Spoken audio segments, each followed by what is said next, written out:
Soko Yanzi, le discours, il y a Union européenne.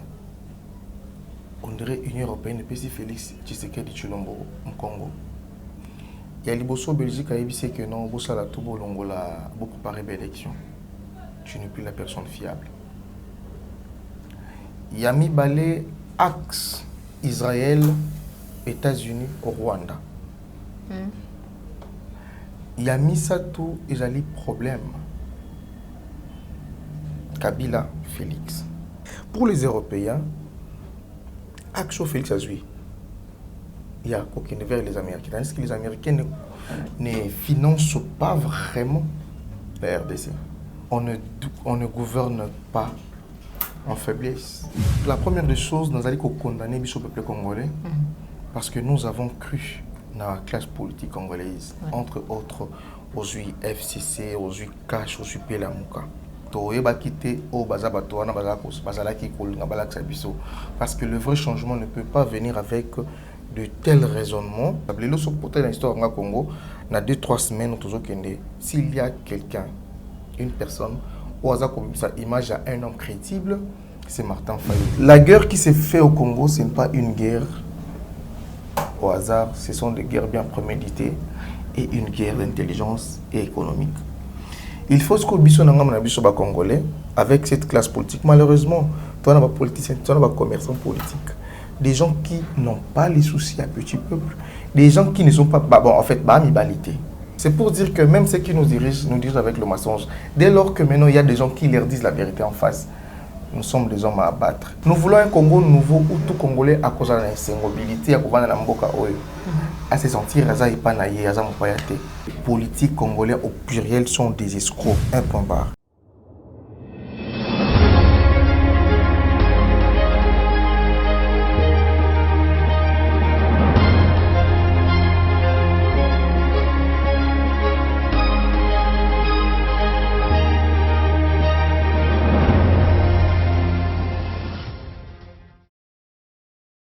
Bozale Belé, Bande Kobalandi, applique la télévision, la chaîne qui vous informe en temps réel, la chaîne des vérités. Bofandi Dibosso, yaba poste téléviseur Nabino, pour la émission Vérité de tous côtés, émission et solo la Ramaïta Limbo Canabiso, République démocratique du Congo, social et politique Yambo Canabiso, et Lelo, Nazani Nesengo. Yago Yamba pour Nabino, mon Amboka Julio Mutoto, Boyebi, Azali patriote, Azali résistant, Azali activiste, Azali congolais normal. Pourquoi? Parce que à Télémelaka dénonce ezali bongo anti-valeur pe aprona kaba valeur pona kokende liboso ya mboka na biso République démocratique du Congo po ete to solana ye maitali mboka na biso mais ya mona banda émission o na kopesa matondo na yo Joël Go na gauche chasseur d'image aujourd'hui mesi ma caméra matondo na mama Béton première dame. Là je vois madame Flavienne Motema ya yemoko mwana mboka Julio Mutoto depuis Washington wa biso taki Motema bena na Julio Mutoto bosana parce que kalamingité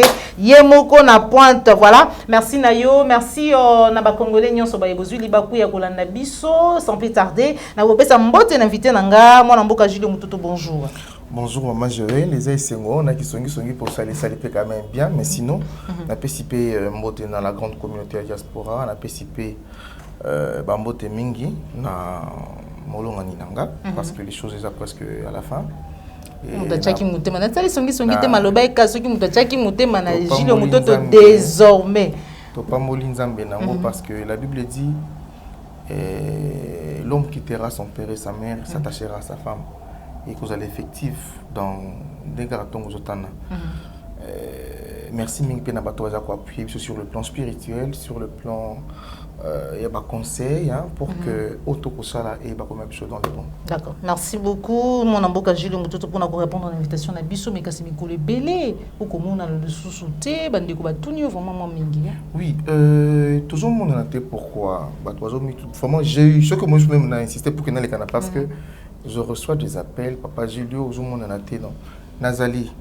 Il y a deux facteurs sur lesquels on a été. Il y a éditorial 7.net, journal online autocréaki, comment beaucoup plus analyser, rédiger plus en rapport et fait d'actualité. On ne le fait pas comme tous les autres sites d'information, on va courir derrière l'information. Mais vous avez dit que ça a une information, ils en ont fait de proximité. Il y a mis les alliés par rapport à combat autour d'un combat politique. notre défaut, nous, Congolais, ils allaient de parler trop et d'action et le quota. Alors moi, je me suis inscrit dans la logique, il y a qu'on parler moukier, mais avec organisation, avec une équipe autour de pour une action, pour que moi, ça moi image bien par rapport à autres toujours comme Credo Nabiso matin midi soir, nous sommes des résistants, nous sommes là pour défendre la mère patrie. Alors pour y arriver, il faut avoir toutes ces combines. Et nous avons préféré na vandi pour que nous réfléchir. S'il faut na ya na émission, na zone la té marmas na loba, mais c'est qu'il faut na ya na tali ça batu par rapport à venir à mboka oyo. Ce que vous avez possible avec tout ce que nous sommes en train de voir. Il y a aventurisme politique, il y a ba opposants, ba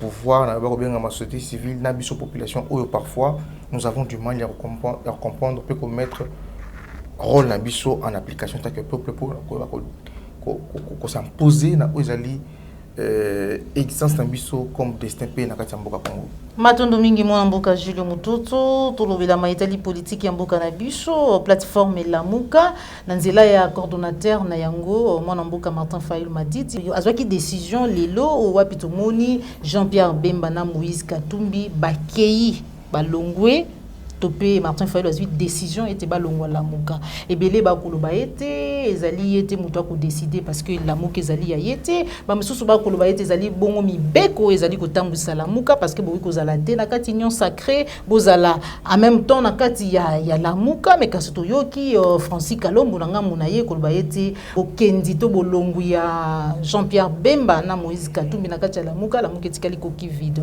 réaction na yo en tant que journaliste patriote. D'abord, la première des choses, nous allons condamner le peuple congolais parce que nous avons cru dans la classe politique congolaise, entre autres aux FCC, aux Cash, aux Lamuka. Là, je condamne vraiment nous, peuple congolais, parce que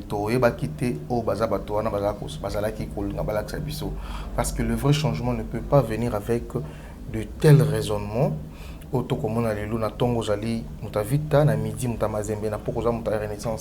C'est incohérent parce que dynamisme et politique mais non, na Italie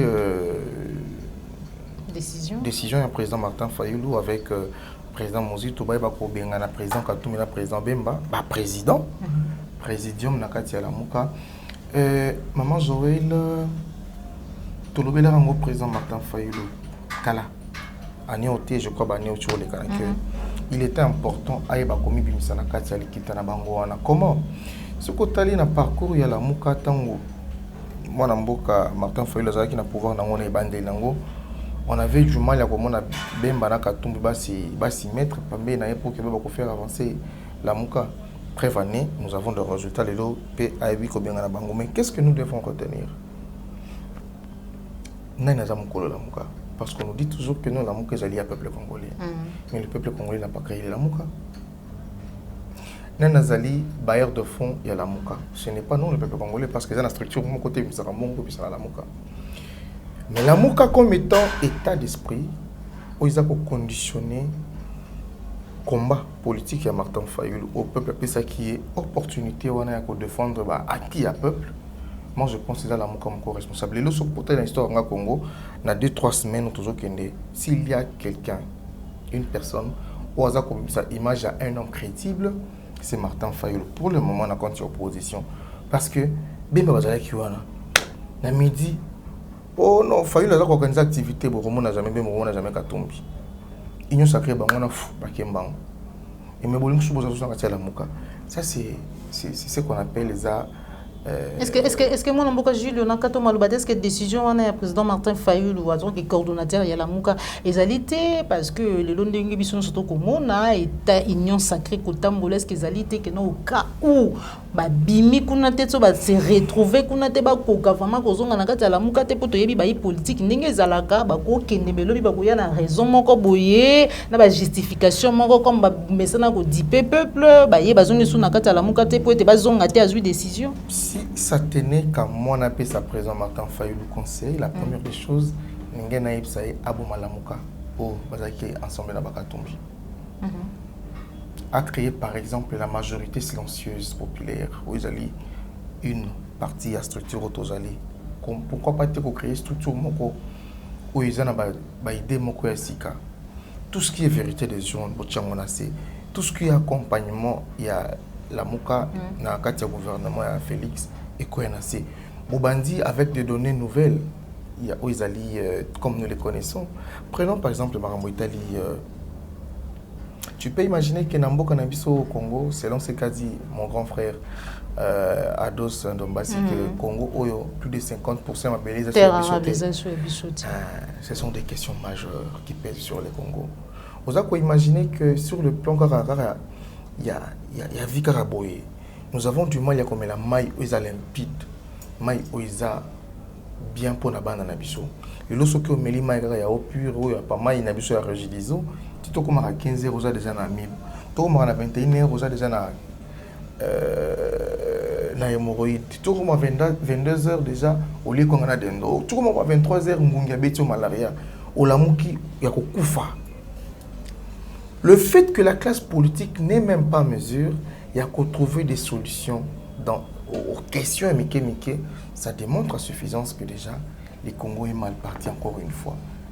Il y a tout ça pour ça l'appel à la grande communauté à diaspora congolaise parce que la force de cette résistance ne réside pas seulement dans les bandes d'Amboka. Mais essayez un peu de voir parce que vous ne pouvez pas être en dehors du pouvoir. Et ça, le coup, la match, c'est ça, Betama. Ils vendent des libanda, nous avons besoin de chabi, te kota na terrain. Là, bah, que non, te alinto qui n'a pas élection. Non. Nous avons des structures aux gens qui chassent à Congo. On a besoin des actions, on a besoin des acteurs. Tout bimisa une idéologie, tout comme on ne s'en pas abattre. Moi, je ne peux jamais venir. L'idéologie, elle déjà, papa. L'idéologie, elle mais ça peut-être mal compris. Et pas congolais, belé. Et là, ceux qui motorisent au bété la moto, papa honoré Rwanda. Les aînés, les tribaleux, baromelo qui n'ont été, ça a un Mobutu, baromelo tout ce qui va bien mal, mon ma bé. Mais si aujourd'hui on parle du Congo, personne ne viendra pour nous parler du Congo. Prévenez que 37 ans, il y a des analystes, il y a pouvoir. On a du mal à expliquer aux Congolais. Lambada Keno, le mal du Congo, ce n'était pas les maréchals Mobutu. Le mal du Congo était ailleurs. Kabila Mouzé ailleurs. On n'a pas expliqué à Kabila, même pas Kabila ne nous a pas expliqué nos politiciens congolaises que non, le mal du Congo, ce n'était pas Mobutu. Le mal du Congo, c'est qui? Le mal du Congo, ce n'est même pas moi ni toi. Le mal du Congo, c'est ailleurs. C'est quoi le mal du Congo? Mais le mal du Congo, c'est la communauté internationale. Bato Bakabola Ramboka, ceux qui n'ont combien de partis, Bakabola Afrique. Il y a des familles, parmi les grandes familles, il y a monde, au moins 7. Parmi les 7 grandes familles à monde, Bazana Mabélé na Bango Congo, un gisement na Bango et minéré. Et tu peux imaginer que les lots na ville ya Goma, Isra Oma qui est ambassadeur, ils ont un périmètre où l'armée rwandaise est en tenue militaire congolaise, ils ont pas choix pour qu'ils minéré les Gambalamon à Rwanda. Dès lors que nous ne serons pas mesurés à s'approprier l'histoire du Congo, et surtout les Quinois, parce que jamais battu malonga na vie, la finité. Parce que pour cause de la moutia malonga na vie, et le but est que faut que tu aies son pantalon $100. Mais il faut que nous ayons osa a on a mabelo pour nani. Un peuple sans repère, un peuple qui se perd. Il y a un gens qui condamné beaucoup plus d'acteurs politiques, union sacrée et mais déjà, le Premier ministre a dit la consultation, tous les années. La réclamation, la revendication, Basile le Longwa pour réclamer des postes. Wana, ils ont dit la consultation politique. Alors, quelles seront les consultations sociales, économiques? Ça, la consultation, pourquoi Bissoban à Congo, tous les victimes de la maille et salité? Pourquoi tu vas consulter le peuple congolais en Italie, sécurité d'abord dans l'Est, un point barre? Pourquoi tes consultations et seulement pour que va revoir soldats militaires congolais ou le lombo na bango ici les valeurs? Pourquoi tes la consultation populaire pour que toi définir qui doit faire quoi na Katiamboka, qui est qui? Pourquoi pas tes consultations populaires pour déterminer les 5, c'est-à-dire les 3 projets maximaux où écoutez les Mboka dans 50 ans? Ils nous ont promis à travers des élections, bah, ça, il va campagne, bah, je ferai 80 milliards. Vous voulez faire 80 milliards et un budget en Mboka, tandis que vous avez des dépassements à 200%, 500%. La honte, le mensonge. Dès lors que le Congo vous sera continuellement dirigé par le mensonge, tous les gens vont beaucoup. Papa, j'ai eu une réaction en tant que patriote résistant, mais aussi journaliste pour être au pays de Samakanisi en tant qu'analyste, moi, Namboka. Réaction en tant que conseiller spécial et chef de l'État, François Beya, qui rencontre défier le monde, particulièrement Occident. Pourquoi? Parce que on va côté la collaboration, biso to ba Congo na Rwanda zanakimia. Mais na simana yango il y a eu des répliques, des recadrages. Augustin Kabouya, secrétaire général, il y a IDPS à recadrer, Jean-Marc Kabunda, alors que c'est les conseillers spéciaux. C'est comme si, quand les conseillers spéciaux parlent, donc ils ont dirait, c'est mon parce qu'il a quand même la bouche autorisée d'une manière ou d'une autre. Réaction, ce qui se passe. En rapport, il y a un dossier où je vais être franc et je vais essayer un peu de causer la vraie. Ils ont automatisme où ils ont déclenché déjà au grand public. Automatisme. Déjà automatisme où il s'est déclenché déjà au grand public pour dire à des personnes qui ne veulent pas comprendre que il y a péril en demeure. Chocolandi, le discours, il y a Union européenne. On dirait Union européenne, et puis si Félix Tshisekedi Tshilombo au Congo. Il y a l'Iboso Belgique qui a dit que non, Bossa la Toubo Longola pour préparer l'élection. Tu n'es plus la personne fiable. Il y a mis balai axe Israël, États-Unis au Rwanda. Il y a mis ça tout, ils ont eu problème. Kabila, Félix. Il y a mis assassinat contre l'ambassadeur. Voilà, tout ce qu'on a mis balai axe. Axe Amérique, Israël, Rwanda. Pour les Européens, Action Félix Azui, il y a aucun vers les Américains. Est-ce que les Américains ne financent pas vraiment la RDC? Et ce côté libyen, ce côté dans l'Est, mais dans l'histoire, qui ont financé la guerre, il y a Rwanda pour qu'il y ait au Congo. C'est l'Amérique et le Canada. Papa, on aurait à rédiger des livres. Moi, j'en ai lu. Autant épilogue, il y a une guerre déjà bien préparée. Et comment qui les gars ici, comme président, comme porte-parole de Rwanda pour le Congo. Bref, axe Israël, États-Unis, Rwanda, c'est l'axe du mal, l'axe des démocrates. Non, il y a démocrate non, démocrate non. Bill Clinton, axe na bango yango wana. Et chose grave, beaucoup reçoit premier ministre qui reçoit conseiller naie en matière ya soki ya lobbying, bureau ya nani ya ex premier ministre britannique. Mais c'est grave. C'est grave. Na axe on nous a signifié et ça que bazo pèse encore une fois ouverture beaucoup plus na Rwanda sur le plan économique. Est-ce que ça stratégie ndeko Félix pour ceux qui a zongi na makolo ya bayo ba finance guerre na nzela ya donc batindiki bango bako batama na sima ya Rwanda et que yeso qui peut a commis allié et tout ba partenaire ndenge to komona ka lelo ndita sala ka nyonso lolingi ba benga ka ya mer asala ka nyonso ko sala na Congo. Donc ils allaient dans une stratégie pour être tout solo là na bango de façon que nous batika utiliser Rwanda pour Rwanda grâce à la mission. Merci beaucoup. Mais est-ce que c'est un bango lelo sur le comportement yandita par rapport à l'ambassadeur, il se prend pour qui? À qui devant l'armée congolaise, les généraux, les capitaines, les télémis, beaucoup dans le quai, on a topé ça par ordre. on ne gouverne pas en faiblesse. On l'a dit, maman. L'actuel gouvernement autosanango, l'actuel régime autosanango, il a posé problème. D'abord, il y a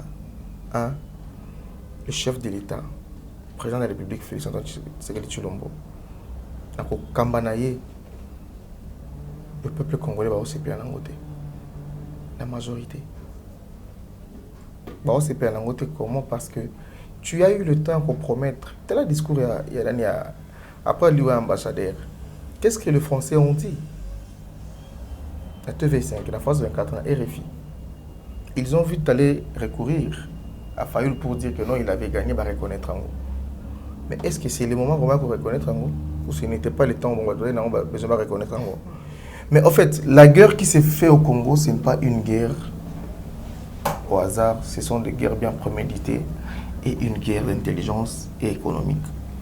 Il faut ce que les Congolais, avec cette classe politique, malheureusement, tu as des politiciens, tu as des commerçants politiques, des gens qui n'ont pas les soucis à petit peuple, des gens qui ne sont pas, bon, en fait, amibalité.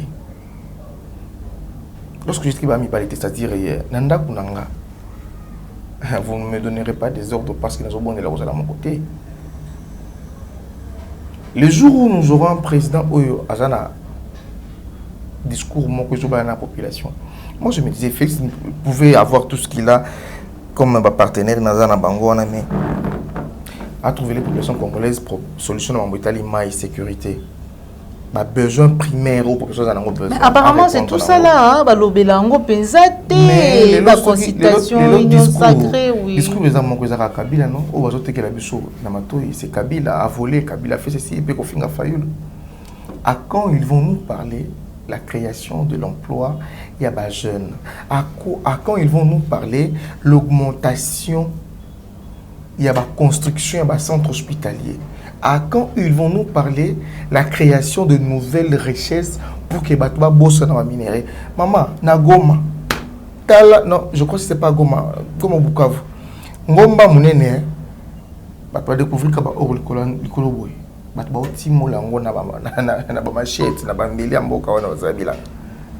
vas la population.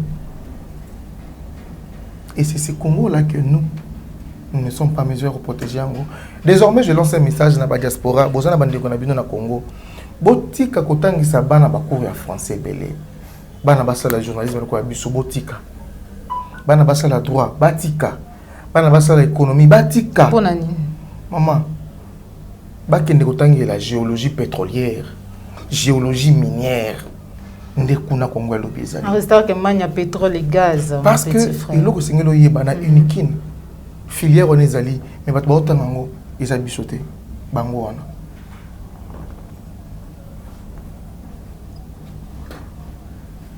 Ça fait très mal, mon amboka Jules Mutoto, tout comme une émission à Bisso, Lelo. Mais n'a pas pu nous faire tout, nous allons faire la formation en il y a pétrole et gaz. Il y a des bilogo muso tangi wana va fakité wana. Mais to comme beaucoup lobité. Nga soki lelo Dieu me fait grâce. Non, ngatena comme le président Balamokoté, gouverneur de l'Axe ça. Ba université Belé Okanga. Merci beaucoup. To koyé ko la kotimo la or ko bon na ko ma richesse, ba na moko bon baté kango. Voilà. Merci beaucoup, mon amboka Jules Mutoto. Pour finir, pendant 18 ans, tu reproches à Kabila de tout sauf rien. Tu as une responsabilité, il y a une responsabilité en sécurité, il y a un domaine, il y a une vie congolaise. Les lots, tout le monde a les mêmes, soit la même chose, les mêmes faits, ils allaient se reproduire. Arrestation, il y a un artiste musicien, Idengo, Oyo, Bakangaki. Idengo? Oui, au Bakangaki na Beni pour avoir chanté et traité les musiciens, les politiciens congolais des escrocs.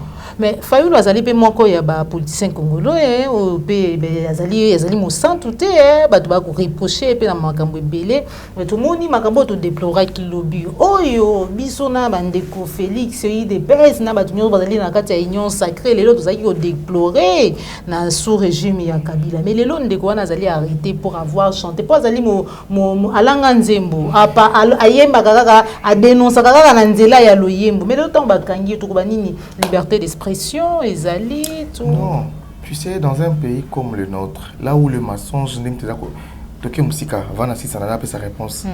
Bus et dindi na kati ya mai na nzela nani ya kokende nani nani kokende mimosa briquin pompage. Oui, dina qui bus. Après 10 minutes c'est commis yas. Oui. Après 3 minutes c'est commis catch. Oui, bah c'est la biso catch. C'était quoi? Ce n'était même pas catch. C'est pour dire que même ceux qui nous dirigent avec le mensonge. Dès lors que maintenant il y a des gens qui leur disent la vérité en face, nous sommes des hommes à abattre. Moi, je peux dire juste à mon ami, à mon frère, aux anons libérés. Parce que nous avons la liberté. Et si c'est que nous sommes en train de décrire matin, midi, soir, nous voulons un Congo nouveau où tout Congolais, à cause de la insémobilité, à se sentir à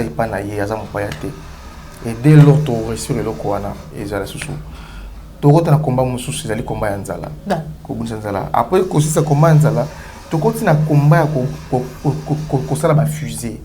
Tu peux explorer à 30 000 nautiques, 5 000 nautiques dans Bisso. Après tu continues à combat moussous, que ma baie na Bisso dans Zamba Congo et commence à la quitter pour la batanga kelasi. Tant que tu continues à savoir un peu ton société, tu continues à combattre si quoi ya maï na Bisso. Chaque 10 mètres il y a ma belle à Congo et ça na maï. Ça fait mal hein tant que le bélo comment quand tous na bazamba minene tous na mabaya minene bana na biso bafandaga na ça na comment qu'on a plein de rédaction nango otali bana baotanga na bana bazima mabanga nde baovandi na baotanga et vous nous parlez de la gratuité de l'enseignement. Il faut être irresponsable, il faut être méchant pour nous faire gober après na souka bosi boyibi sumbongo. Merci beaucoup, mon Mboka, Julio Mutoto, Mopandi Sango, patriote et résistant, pour répondre à l'invitation à Bisso. Est-ce que nous avons été malonga peine Mboka qui base à la caille malonga mais Congo autopé matona kimia. Nous rejoindre mon Mboka na Bisso et Binzem Bonaï que non, les politiques congolais au pluriel sont des escrocs. Un point barre. Voilà. Merci beaucoup Julien Mutoto to komina sur émission na biso ezalaki esengo pona ngako yamba yo mukolo mwa lelo numéro no ya téléphone pona ba kozala bosenga yo. Oui, nanga qui n'a changé numéro de téléphone pour éviter trop de dérangements et on m'a demandé pas Oyambo non papa faut qu'on continue toujours on nous a moussa na yo. C'est les mêmes numéros, je n'ai pas changé, c'est les 089 79 200 83. Voilà. Matondo mingi mwana mboka Julio Mutoto, matondo na Joël Gonago, chasseur d'images, matondo na yo moko wa ya monga na obengo wa ya mono na zela yo kala mingi te madame Flaviane donc babige non moi si we sengeli donc so tchaki bote mapenze papa Julio désormais bosana parce que écoute déjà bientôt là. Merci à Joël Kabeya Juran, merci à Christian Bopat, télé référendum autorité morale depuis Paris.